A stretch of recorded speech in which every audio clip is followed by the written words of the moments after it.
know each other working together. And then they would call me and they're like, look, we're working on this game called Sleeping Dogs. It's set in Hong Kong. It's an homage to Hong Kong action movies. And my wife is Chinese. She was born in England. But, if you Okay. go back another generation, they're Yeah. like the extended family's from Hong Kong. And we all knew each other socially. And they're like, do you know any like Asian writers? Like we basically need someone who came from Hong Kong who can Yeah. speak to this.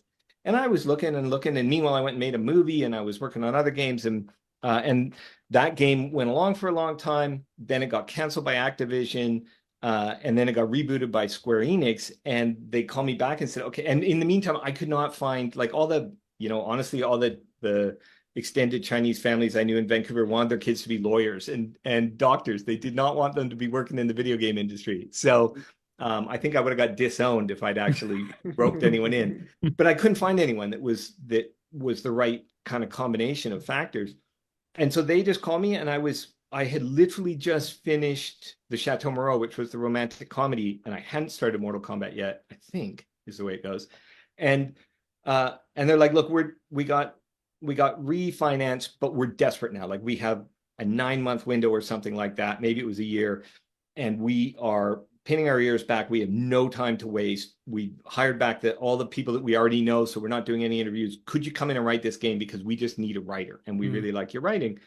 And I just happened to be like literally just walked off the movie set. Yeah, I'm done. And so I was like, okay, sure. And I went in knowing nothing about the game. Just knew that it was in the other room from the one that I had worked on before.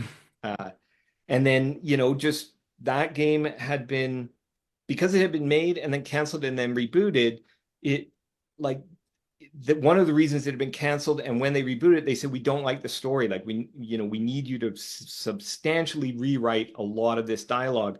But big pieces of the game had already been made. And so, it was this sort of crazy scenario where certain things everyone really liked. They like the main characters. They like the kind of big overarching story that's, it's kind of The Departed, which is Infernal Affairs. So there's like it's inspired by a movie that's in turn inspired by a whole trilogy out of Hong Kong.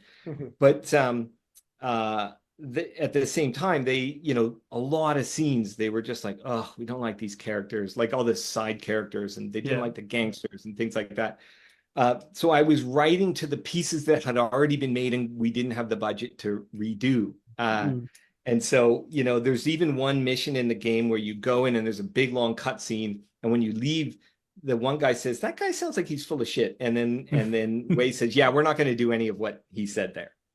Just as a way of like, okay, we need the cutscene. We can't afford to redo it, but the mission is going to be something completely different. So I just came in and rewrote like everything that could be rewritten, which is 80 or 90% of the game, but not the big, like not the sort of big building blocks of it. But almost every line of spoken dialogue was written by me, rewritten by me. And we were fortunate enough that we still had the actors, so we could go back and re-record it all.